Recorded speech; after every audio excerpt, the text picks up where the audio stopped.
इसे रांची से आचार्य अजय ने पूछा है, शरीर में आत्मा का स्थान कहाँ है? पहले आओ जानते हैं जीवन क्या है, महाजीवन क्या है, मृत्यु क्या है, और फिर चर्चा करते हैं कि शरीर में आत्मा का स्थान कहाँ है।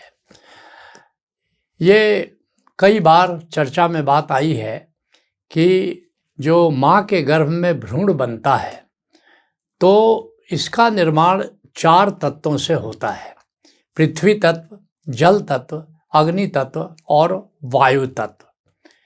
करीब करीब जब 3 महीने का गर्भ होता है तो उसमें सूक्ष्म शरीर का प्रवेश होता है जो ईथर तत्व से, आकाश तत्व से बना होता है, जिसको हम कहते हैं जीवात्मा। तो वह जो जीवात्मा जिसमें कि सूक्ष्म शरीर है और आत्म तत्व है, ये 90वें दिन या उसके आसपास कह लो उस भ्रूण में प्रवेश करती है और तब वो 5 तत्व का हो जाता है। पृथ्वी तत्व, जल तत्व, अग्नि तत्व, वायु तत्व तो पहले ही से है, और फिर ईथर तत्व या आकाश तत्व भी उससे आकर के जुड़ जाता है, और आकाश तत्व के साथ ही आत्म तत्व या महत तत्व भी आकर के उसमें जुड़ जाता है। और एक बात और जानने की है कि ये एक बार जीवात्मा जब भ्रूण में प्रवेश कर जाती है तो ऐसा नहीं कि फिर वो 6 महीने तक उसमें हमेशा विद्यमान रहती है, बल्कि उसमें ऐसी क्षमता है कि वो आती जाती रहती है, लेकिन उस भ्रूण से संपर्क में रहती है एक सिल्वर कॉर्ड के द्वारा या रजत रज्जू कह लो, उसके द्वारा वो संपर्क में रहती है, लेकिन गर्भ में आती जाती रहती है।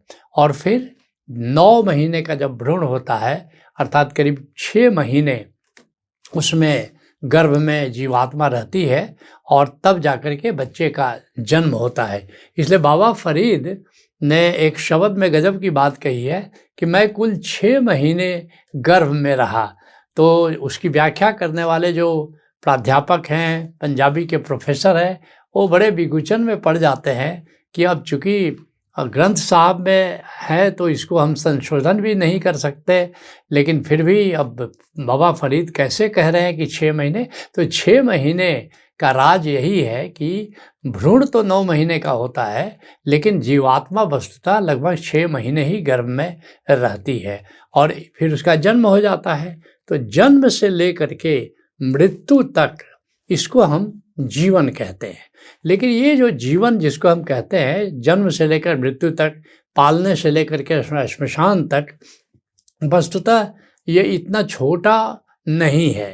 ये एक महाजीवन का टुकड़ा है, एक महाजीवन का अंश है। तो उस महाजीवन के बारे में आओ जानते हैं कि मृत्यु के बाद, जब मृत्यु फिर हो जाती है जीवन के बाद, फिर क्या होता है कि ये जो सूक्ष्म शरीर है आत्मा को लेकर के, अर्थात ये जीवात्मा जिसमें सूक्ष्म शरीर और आत्मा है, ये फिर प्रस्थान करती है और स्पिरिट वर्ल्ड को जाती है, जो शिवलोक कह सकते हो, क्योंकि भगवान शिव उसके गवर्नर है, और वहाँ पर जाती है और जहाँ उसका मदर क्राफ्ट है तो उस मदर क्राफ्ट से जाकर के जुड़ जाती है। ऐसा कह सकते हो कि ये जीवन और जो मृत्यु के बाद जो स्थिति है ये करीब करीब दिन और रात की तरह है। अगर पूरे जीवन को दिन मान लो, जन्म से लेकर के मृत्यु तक, तो मृत्यु से के बाद अगले जन्म तक, पुनर्जन्म तक जो अवधि है वो एक तरह से वो रात की तरह है। तो इस तरह महाजीवन जो है अनंत जीवन और मृत्यु की श्रृंखला है। जैसे एक साल में कई दिन कई रात होते हैं, उसी तरह से जो और लंबी अवधि कर लो, जैसे युग है, मनवंतर है, कल्प है, तो इस तरह से कई रात और कई दिन या कई दिन और कई रात, ठीक इसी तरह से हमारा जन्म, फिर मृत्यु और फिर पुनर्जन्म, ये श्रृंखला चलती रहती है। और ये कोई एडहॉक नहीं है, ये बड़ी उत्तम व्यवस्था है और एक परम नियम, एक नियम से संचालित होता है, जिसको हम कार्मिक नियम कहते हैं। जैसे जो भी हम कर्म करते हैं वो संचित हो जाता है, और जब हम आते हैं पुनः तो उसमें से कुछ कर्मों का फल हमको भोगना पड़ता है, जिसको प्रारब्ध कर्म कहते हैं। और फिर यहाँ पर जो हम कर्म करते हैं, जो कर्मण्य कहते हैं, जो हम कर्मण्य कर रहे हैं, अभी जो काम कर रहे हैं वो कर्मण्य है, वो उसमें से कुछ कर्म संचित कर्म में चले जाते हैं। और इस तरह से संचित कर्म, प्रारब्ध कर्म, क्रियमान कर्म या कर्मण्य कर्म, इसकी श्रृंखला से ये कार्मिक नियम बनता है और इससे हमारा जीवन संचालित होता है। अब आओ जानते हैं मृत्यु के बारे में संक्षिप्त में कि मृत्यु क्या है। ये भौतिक शरीर से जब जीवात्मा स्थायी रूप से, परमानेंट रूप से जब प्रस्थान करती है तो उस स्थिति का नाम मृत्यु। क्योंकि टेम्पररी तो ऐसे भी प्रस्थान करती रहती है। सूक्ष्म शरीर कई बार सपने में बाहर चला जाता है, तो ध्यान में भी बाहर चला जाता है, लेकिन फिर आ जाता है। लेकिन स्थायी तौर पर परमानेंट जब जीवात्मा उस शरीर को छोड़ देती है तो उस स्थिति का नाम मृत्यु है। तो इस तरह कह सकते हो कि जो हमारी भौतिक देह है ये 4 तत्वों से निर्मित है, पृथ्वी तत्व, जल तत्व, अग्नि तत्व और वायु तत्व। और जो सूक्ष्म देह है हमारी है, जिसको हम जीवात्मा कह रहे हैं, वह आकाश तत्व से निर्मित होती है। और इस तरह मृत्यु के बाद भी जीवात्मा के रूप में हमारी सत्ता बनी रहती है, अर्थात कभी भी हमारा डिके नहीं होता है, कभी भी हमारे अस्तित्व का विनाश नहीं होता। इसलिए कभी आंख बंद करके जरा सोचना चाहो कि एक दिन ऐसा भी होगा कि हमारा अस्तित्व नहीं रहेगा, हम पूरी तरह नष्ट हो जाएंगे, पूरी तरह हमारा क्षरण हो जाएगा, तो इस बात की तुम कल्पना ही नहीं कर सकते। क्यों? क्योंकि ऐसा होता नहीं। हर युग में तुम्हारा अस्तित्व रहा है, हर युग में तुम्हारा अस्तित्व रहेगा। ये मृत्यु जो है ये देह से अलगाव है, भौतिक देह से अलगाव है, लेकिन कभी भी स्थायी तौर पर हमारी मृत्यु नहीं होती। स्थायी तत्व रूप से हमारा अस्तित्व कभी भी समाप्त नहीं होता। अब तुम्हारा प्रश्न पर आते हैं कि शरीर में आत्मा का स्थान कहाँ है। ये बहुत युग से इस पर काफ़ी चर्चा हुई है, इस पर काफ़ी वाद विवाद हुआ है, लेकिन तात्विक रूप से आओ हम जानेंगे कि वास्तव में आत्मा का स्थान कहाँ रहता है। तो भगवान कृष्ण गीता में कहते हैं, ईश्वरः सर्वभूतानां हृदय देशे अर्जुन तिष्ठति। कहते हैं कि ईश्वर आत्मा के रूप में सभी जीवों के हृदय प्रदेश में स्थित है। इतना वैज्ञानिक ढंग से कह रहे हैं, कृष्ण कह रहे हैं। लेकिन तब सवाल है कि हृदय का उनका मतलब क्या है। जब वो कहते हैं हृदय, तो हृदय के 3 अर्थ होते हैं। एक अर्थ होता है भौतिक हृदय, जो फिजिकल हार्ट, जो धड़कता है, खून को साफ करता है और फिर जो है पूरे शरीर में फैलाता है, तो ये तो भौतिक हृदय है।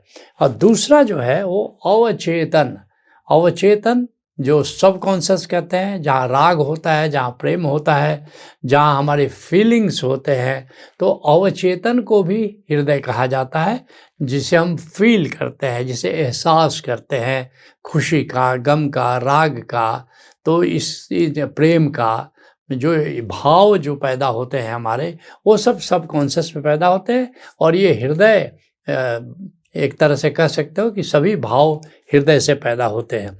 एक तीसरा हृदय का अर्थ है जो तात्विक अर्थ है, और जो संत जिस कनोटेशन में, संत जिस तरह प्रयोग करते हैं हृदय का, वह वास्तव में हमारा निराकार है, हमारा अंतर आकाश है। तो संत जब कहते हैं हृदय, तो उसका अर्थ है अंतर आकाश, उसका अर्थ है निराकार। तो जब कृष्ण कह रहे हैं कि हृदय देशे, तो वास्तव में वो निराकार की बात कर रहे हैं, वो अंतर आकाश की बात कर रहे हैं। और ये जो निराकार है, ये निराकार 3 डायमेंशनल है, तब इसको हम अंतर आकाश कहते हैं। और यही हमारी आत्मा है, और या कह सकते हो यही हमारी हमारी आत्मा का निवास है। तो ये जो सूक्ष्म शरीर के भीतर सर्वव्याप्त रहती है, और जो सूक्ष्म शरीर है वो पूरे शरीर में फैला रहता है। तो जैसे दूध में घी है, अब ये नहीं कह सकते हो कि दूध में घी कहाँ है, दूध में घी सर्वव्याप्त है। या जैसे भूमि में जल है, जैसे तुम कुआं खोदते हो तो वहाँ पर जल आना शुरू हो जाता है, लेकिन वो जल ऐसा नहीं कि कहीं बड़ा वॉइड है और उसमें केवल जल भरा हुआ है। वह भूमिगत जल, जहाँ से उसका लेयर शुरू होता है, जहाँ से वाटर टेबल जिसको कहते हैं, तो पूरे उसमें फैला रहता है, वो सर्वव्यापी रहता है जल उस भूमि के अंदर, या जो भूमिगत जल है वो मिट्टी में सर्वव्यापी रहता है। ठीक ऐसे ही ये जो सूक्ष्म शरीर है जिसमें जीवात्मा रहती है, हमारे फिजिकल बॉडी में वो सर्वत्र फैला रहता है।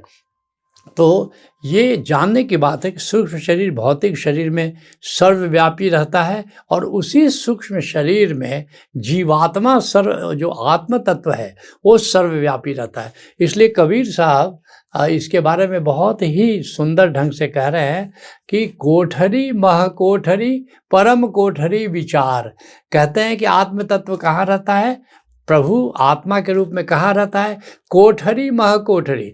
ये जो भौतिक शरीर है ये पहली कोठरी है, इसके भीतर एक और कोठरी है, वो सूक्ष्म शरीर है, वो भी कोठरी है। और परम कोठरी विचार अर्थात सूक्ष्म शरीर के भीतर वो परम तत्व आत्मा विद्यमान रहती है, तो वो सूक्ष्म शरीर में पूरी तरह व्यापक रहती है।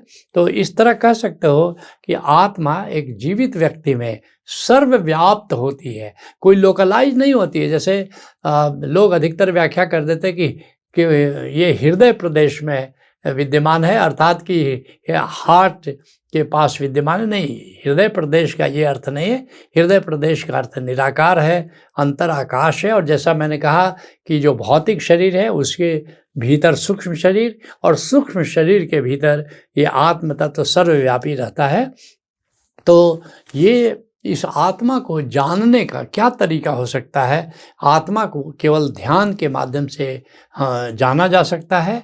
और तुम सब जानते हो कि जब आंखें हम बंद करते हैं तो भीतर शून्यता दिखाई देती है। ये शून्यता ही निराकार है, और तुम इसको देख पाते हो कि ये 3 डायमेंशनल है, और इसी में नाद गूंज रहा है, इसी में नूर जगमगा रहा है, और इसी में और भी कई डायमेंशंस हैं। अमृत है, आनंद है, चैतन्य है, प्रेम है। तो एक तरह से आत्मा शरीर में लोकलाइज नहीं है, बल्कि ये सर्वव्यापक रूप में है, पूरे विस्तार में ये फैला हुआ है।